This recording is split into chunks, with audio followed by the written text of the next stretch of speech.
What's up, gang? My name is Chase. And my name's Luke. And we are Crooked Stix. Welcome back. Season 2, Episode 8. Number 8. Last week we talked about jumping into our 30s, so if you haven't peeped that one, go check it out. We really touch on like 5 main topics in that episode. We talk about time. We talk about verbiage and slang. We talk about confidence, and also friendship circles and wisdom. So there's a couple things we talk about there, and just how we're starting to navigate those areas of our lives a little differently, and have different perspectives, I guess, with that stuff. So if you haven't checked it out, go peep that. Today, we're talking about faith over fear. And that topic kind of came up the same way it did with Luke last week, which was we were very unprepared, and then all of a sudden one morning it just like popped into our heads, and we were like, faith over fear, you know? So we just feel like, me personally, it's like nowadays, I don't know what's changed, but as you grow, as you get older, anxiety, like all this stuff just hits you hardcore. And there's people that have dealt with that for years, right?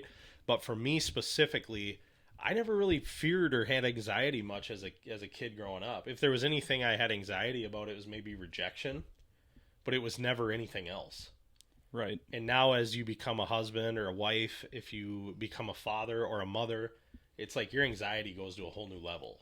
Well, and I think it fits perfect with last week's topic, because it's about when you hit 30 years old, those things start creeping on you, man. I mean, you start worrying about things more, and your mindset starts to change on priorities. For sure. And like what you need to do, especially like you said, having family. Yep. Now you're set on, how do I provide for my family? Right. And that brings on extra stress, added stress, anxiety, fear. So let's jump into fear. Before we do, if you haven't subscribed, follow along. Yeah. We haven't said that in a while. Hit that bell, son. Hit the bell, son, and we appreciate everybody's support. Yeah, I know a lot of you guys out here watch us every week. Yep.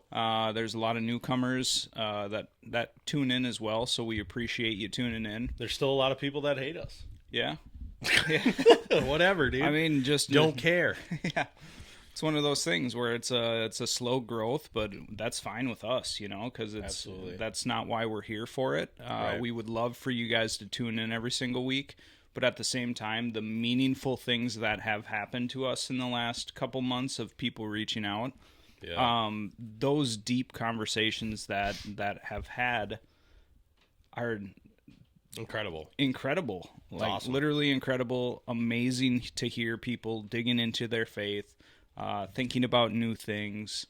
So it's awesome to see, even if it's, you know, just a handful of people that reach out and actually say something to us. And they've been deep. And we'll never take the credit for that. That's all God. And so we'll point all the glory back to him on that, because that's him at work. He's just using a couple broken dudes to crooked sticks to be vessels for him. And so that's awesome, man. We're happy to be used however we can be, and that's why we're here. So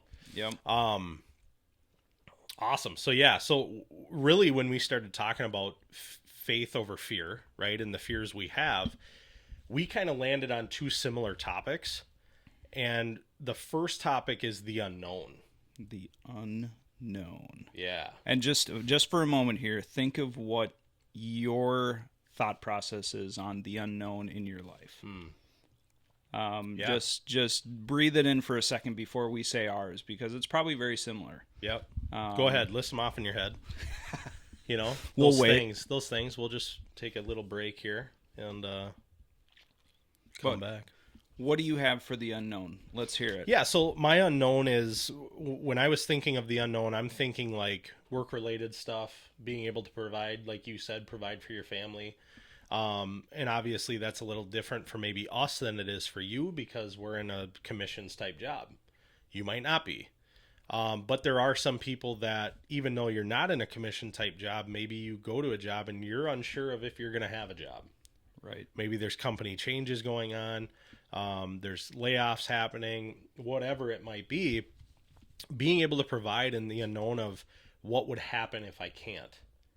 What am I going to do? What in that anxiety starts to creep up, because you love your spouse and your kids so much. I mean, that's who you're working for, right? Yep. And it's so that for me was one thing. I know you can relate to that. Yeah. Well, especially the family. Right. Liz and I guess we haven't really told anyone, but we have another on the way. Ooh! Announcement on the cam. Yeah, son. only family knows. So whoever ends up listening to this episode, that's in the plans here. So, heck yeah. Especially with that, like adding people to the family, and you just want to be there for your family. You want to be able to provide a good life. At this point, just provide groceries and a roof over your head. Is what's happening in this economy. So just making sure that your family's taken care of even when you're gone. Right. Fear of the unknown, talking about, having life insurance policies, things like that is a huge stressor on my life right now, because it's like you got to have those things in place. Absolutely. And not to preach on life insurance, of course, but the fear of the unknown is real for a lot of people. Yep. And I really, really think that you can face it. You can really hit it on the head and make sure that you can have control. And being close to God is one way. Right. It's almost the only way. And I was it's funny you said that, because I was going to kind of take a different, or not a different approach, but I was going to say something almost contradicting to that. But I was going to say most people, they fear the unknown because it is a loss of control. Yeah. You know what I'm saying? That's very true, though. Like, you can make plans, you can make goals, you can take steps towards your goals, but life happens. Yes. Right? And most of the time without warning. Yeah. And so now you lost the control, and now you're in a panic. Right. And that's I guess where I'm going is. And I guess what I was saying is stepping stones to feel like you have the control. Prayer, being in the Word, things like that. And so talking about being in the Word, when I was thinking of the unknown and fears that we have about the future, this Bible verse came to mind. I'm going to read it for you right now. So it's in Matthew. It's chapter 6, and it's verse 34. It says, "Therefore do not be anxious about tomorrow, for tomorrow will be anxious for itself. Sufficient for the day is its own troubles." So Jesus is up on the mount. This is his Sermon on the Mount. And he's talking to his disciples. And basically saying, guys, listen, like, you're getting all nutted up about stuff that hasn't even happened yet. You know what I'm saying? Like, how foolish is that? You have a day in front of you with enough stuff going on. And you're worried about next week? You might not even be here next week. Yeah. You know what I'm saying? Life is short. Like, why are you doing that? You're not trusting in me. I know my plans for you. And so just take it day by day. Trust me. I got you. Just take it day by day. Don't worry about the future, because it's not guaranteed. Let's focus on now. Is that how you live? What's that? Is that how you live? That's not how I live, which is terrible. But that's what he's saying. And that's why I think, again, Scripture is what we need to point back to, because he's telling us that. Yeah. And fear is not from God, right? Fear is from the enemy 100%. That's things he's planting in our head to make us anxious, make us worried, make us fearful. Because what does anxiety typically do? It stops you and it limits you from living your life. For sure. It creates havoc in your life. And we'll get into that later on a more deeper discussion, but that was my takeaway from talking about the unknown is thinking about that, and then going, it's so funny, we're talking about the future and the things you're worried about, whether it's travel plans, work, providing for your family, medical stuff, whatever the future is that you have no idea what's going to happen, but you're worried about it. And God's like, dude, Jesus is like, hey, stop. You know what I'm saying? Like, just be present. Yep. Knock it off. I think the biggest thing that I loved when you said last week was when you were fishing, you had talked about enjoying the catch. Right. Don't think about where you're going to go fishing next Tuesday while you're fishing. Right. You're always thinking ahead. Yep. But really just enjoying breathing the fresh air, catching the fish, being in God's creation. Yes, enjoying it. I thought that was super powerful, and it fits just with this of all of us are going to have anxiety. All of us are going to worry about these things in life, especially as men of the household. But we all have to take a step back and realize what really is in front of us, and we need to be present in our day-to-day and enjoy life while it's here. Absolutely. And so number 2, you're good to move on that one? Yeah, number 2, it kind of rolls right into it. But it does. Number 2 was death. Yeah. And that's, dude. I think the older I get, the less scared I am for death. Really? I really do. Interesting. Now, with that being said, yeah, I do not want to leave my family. Right. I do not want to leave my friends. I do not want to leave anytime soon, I guess, in this life. Yeah. But just knowing eternity's on the other side of it. Right. Has me feeling safe. Yep. And even if I've coped with the fact that we all have a time limit. Right. We really do. Yep. But on the other side of that, I don't want like this long played out. It would really be terrible to, have this long played out death though. Right. Seriously. Yeah. With, for sure. Whether it's a sickness or, a car accident that holds you on for a couple months. Yeah. So that would be the freaky part, but yeah. What do you think about death? Well, so for me, and I guess where I was going with it is, it's funny. When I was probably 18, 19 years old, somewhere in there, I started to maybe think of that a little bit, the death perspective, and just like there was a fear or anxiety there, but I think it was more of, where am I going? Yeah. Where am I going to end up? Because at this point, I hadn't given my life to Christ yet. My mom was planting seeds. There were people in my life kind of instilling, the word into my heart and teaching me different things, right? But I wasn't on board 100%. Yeah. And so I think my earlier years, I think it was more of a fear of, Chase, where are you going to end up? And like really, really chew on that. Mm-hmm. You know what I'm saying? Like, where do you want to go? I can tell you where I don't want to go. Right. And so now that I've accepted Christ, I still have a fear. The fear is different. The fear isn't necessarily, where am I going? It's again, it's hard. I wrestle with it daily because it is, to me, it's a slap in the face to God a little bit.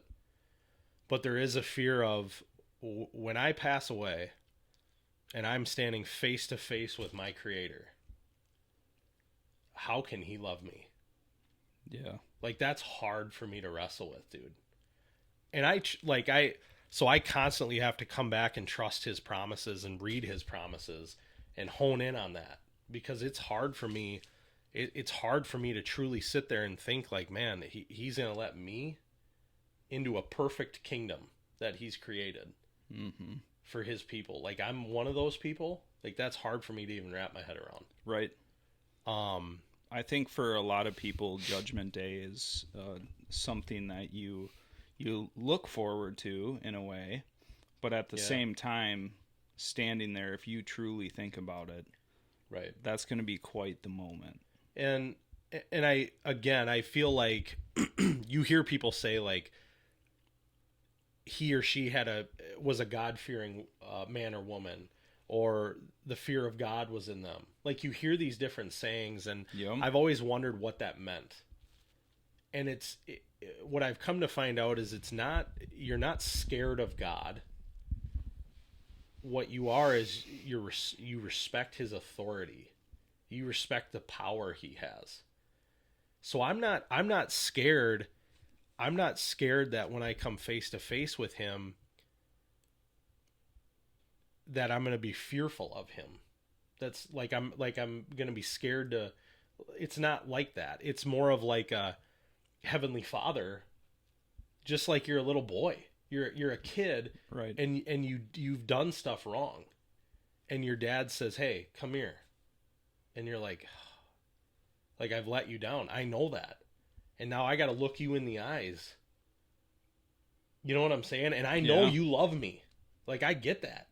I know full-heartedly you love me. But how am I worthy of your grace and your love and your mercy on me?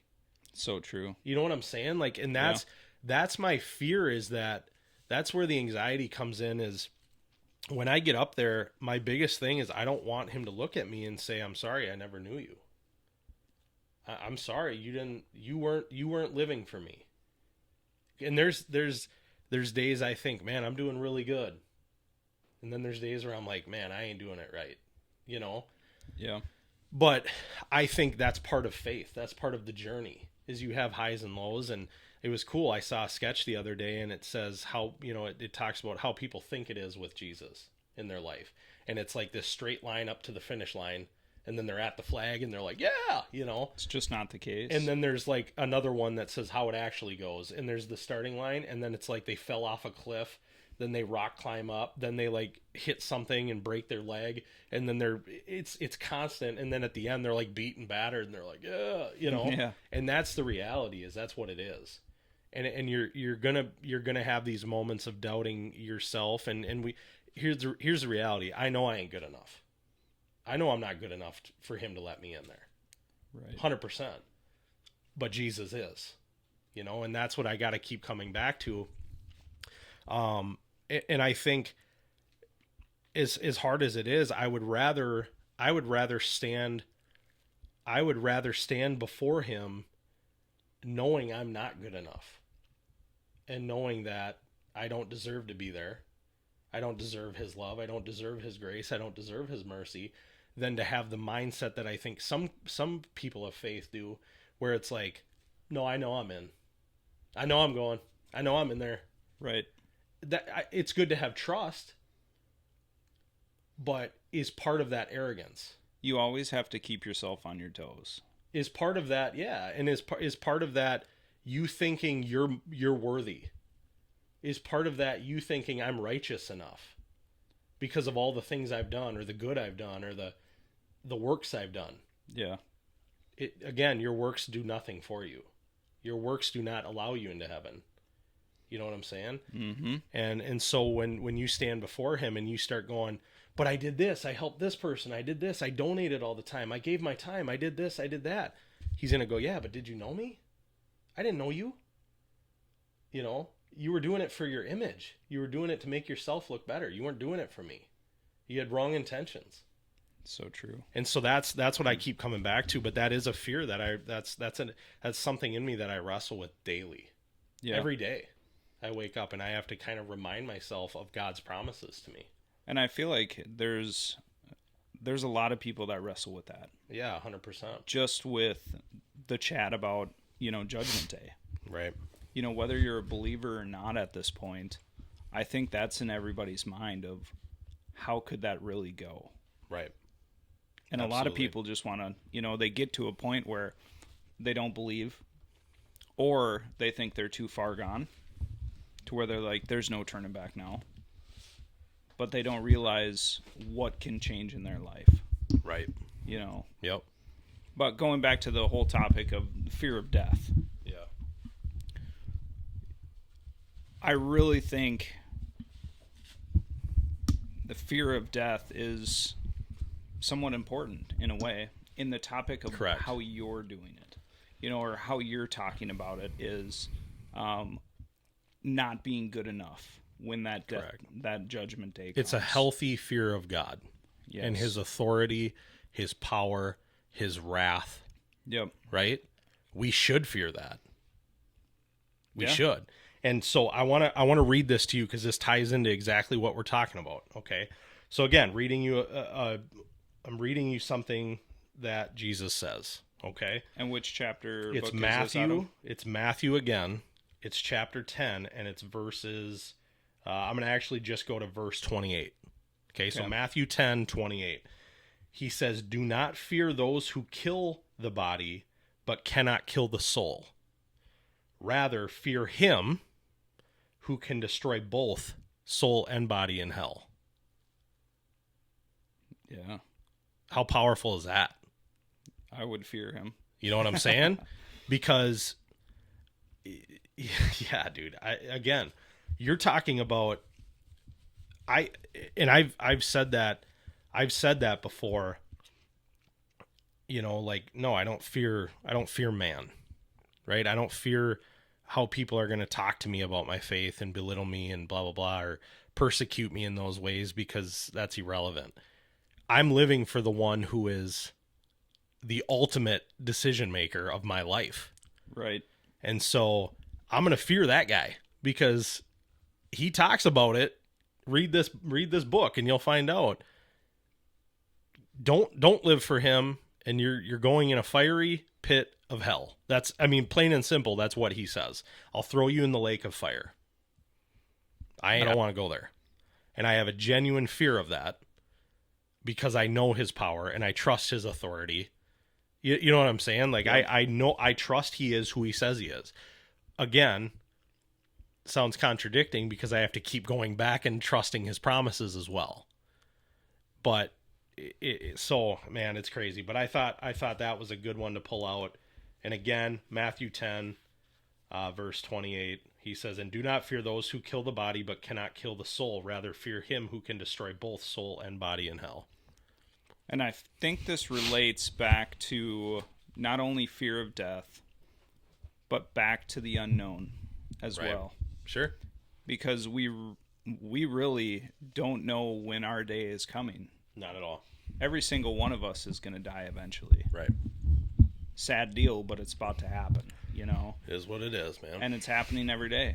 Every day. A guy we went to school with, his dad just passed away, I think, yesterday or 2 days ago. Yeah, I'm not sure which it was. Jeez, but, man. It's happening every day. Yep. And you don't know that moment. So getting yourself right, making sure your family is set up, and getting your relationship with God close is truly important in this day and age. Right. It really is. Yep. And there's no time to start like the present. Right. And so, again, those are the two kind of main topics we talked about. Now I want to take a different approach, and I just wanted to kind of land the plane with this thought, okay? So you think of how powerful anxiety is and your fears, right? There's 40%, I think the stat is like 39% of our population suffers from anxiety. It's a lot of people. Millions and millions and millions of people. It's like 4 in 10 people or 5 in 10 people suffer from anxiety of some sort. And you think about the grip that has on some people and how it affects your day-to-day life. Right? And we talked about that earlier of how it can limit you from living your life to the fullest. So I really sat and I thought about that, and I'm like, okay, how has anxiety affected me personally? Creates tension and stress in my life. Sure does. I can't sleep when I have high anxiety. When I'm anxious about something, I'll literally be laying there some nights, and if I'm overthinking, man, my heart starts racing. I get all sweaty. My eyes, like, I can't settle down, so I'm opening my eyes all the time and just constantly thinking. Panic, almost like a panic attack, like your breathing gets all weird. Like, and I've noticed this just laying down at night some nights. Mood swings. I mean, just even work-related stuff, like not being able to concentrate because you're thinking of so many other things, right? And not being able to get your office work done. So that type of stuff has personally impacted me. How would you say it's kind of messed with you a little bit? I would say that, it kind of freezes me up. Sure. I mean, on the day-to-day, I'm very relaxed. Yeah. To where I have anxiety, but it's more, I guess, unknown driven. Right. You know, so when those times are down, which I'm not, you know, when I decide to take things onto myself, carry the backpack, it seems to get worse. Because I'm constantly thinking about how I'm going to provide, constantly thinking about how to get more sales, constantly, like, even when I'm at home, like hanging out with the kids, my mind's always on work. Right.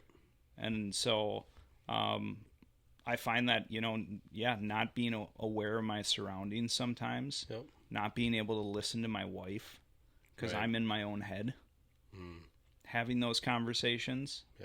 Same with God. If I'm reading reading the Bible app or something like that, my mind starts to wander. Reading 100%. anything. Yeah. Yep. Could be anything. Totally. Could be an article about, article about woodworking, and I'm thinking about work. Just anything you're reading about. Yeah. So that's kind of how it fits in my life of constantly worrying and thinking about the next big thing, the work, the future, the unknown. Future. Yeah. Yep. And so no, I again we picked this just because it came to mind. It was something that we think about these topics, and we had, I think, 3 other topics we could have discussed, and it really just came down to we both were like, I don't know, those aren't really hitting us, And then all of a sudden something pops in, and it's like, oh, that's what we're gonna do. Like, and that's I know that's God leading us in that way, and there's people that'll be able to relate to that and maybe take something away or whatever. But that's so I want to get back to something we've done on past videos as we close out here. I want to challenge you guys. We want to issue another challenge to you guys that are listening. Hit them with the challenge. The challenge is I want you to sit and think about 3 of your biggest fears. 3 things that you get anxiety about, okay, in your life, and I want you to write them down. I want you to write down how they affect your life, your day-to-day mood, right? All the negative things that they do to you or the people around you. Yeah. And then, go ahead. I was just going to put an example in there. You finish what you're doing, and then... Then I want you to reflect on that. So write down your 3 biggest fears or things that give you anxiety, how they affect your life and the people around you. And then I want you to go into the Bible. I want to challenge you to get into God's Word, and I want you to research verses where Jesus talks about those fears specifically and what he says about them, or what the Bible says about those fears. Chances are they're in there. Yeah. And then you can hear what the Maker himself has to say about those fears, just like we did today. Death. Don't fear any man who can take your body. Fear the one who can kill both body and soul. Right? Don't fear about tomorrow, the unknown, because tomorrow ain't guaranteed. I want you to read those things, and I want you to hear what your Creator has to say about those things. And I hope and I pray that brings peace to your life, knowing God's promises, knowing God's thoughts on what you're scared about. Because the reality is he knows what you're scared about. He already knows it. You just haven't went to him with it, right? And so I want you to do that. I want you to figure out what he says. I want you to go to him with that, and I want you to give it up to him. I want you to pray to him about it, and just lay it in his hands, because, man, he can do incredible things, and sometimes I think we put too much on our plate and we try to tackle it on our own, and that ain't the way. Yep. That ain't the way to do it. So. And a quick example, it's kind of funny. I watch Mr. Beast on YouTube. His most recent video, he brought a guy who was on his couple videos ago that ended up losing. So he brings these people on and like challenges them to win some money. Yeah. This one was about fear. Okay. First challenge I think was, there was a couple of them. So falling unharnessed into darkness, and there of course was a net, but he was falling from a couple 100 feet up and just trusting that someone was going to catch him type deal. The next one was getting dropped from 30 feet in a car into the water, and you had to pull out as many of the money bags as possible, and that's what money moved on in the competition. Okay. So in this original video this guy was in, he had to cut out these cookie shapes. Okay. And you couldn't break the shape. If you broke the cookie or the inside shape that you were cutting out, you fail. Yeah. In this original video, he had failed. Okay. So this last setup, he got all the way through all 6, and it was either the 6th or the 7th. It was the fear of failure. So they brought that challenge back of cutting out the cookies. And this was this guy's biggest challenge. Yep. Because he had already failed at it. Right. He ended up failing. Yeah. Again, because he was moving too quick. But it just makes me think of, no matter what it is, you need to keep trying. Right. No matter what. No matter how much you fear something. Yeah. Whether it's having a relationship with God. Maybe you did when you were a kid. Maybe you did at some point in your life and you walked away. Yep. Do not fear going back to that. Right. Even if something bad happens. Yep. You know, you cannot fear trying to attempt that again. Keep showing up. This guy, like I said, he's lost twice now. So he probably ain't getting invited back for a third time. Combined of like $1.5 million lost. Oh my gosh. It's funny because it fits perfect. Me and my kids watched those videos, and it was on last night. Yeah. And it fits perfect because this guy's biggest fear out of all these, the first one was like in a container full of spiders for 10 minutes or something like that. So the biggest fear was a challenge he already tried to do and failed. And failed it. And ends up failing again, but he attempted it. Yep. And you just got to remember that. Keep showing up. Keep showing up. That's cool. Thank you, guys. Sweet. Take the challenge. Appreciate it. Yeah, man. Thanks for always showing us love and rocking with us. We'll be back for episode 9 next week. Yep. So stay tuned. Until you heard then, it first. Crooked Stix out.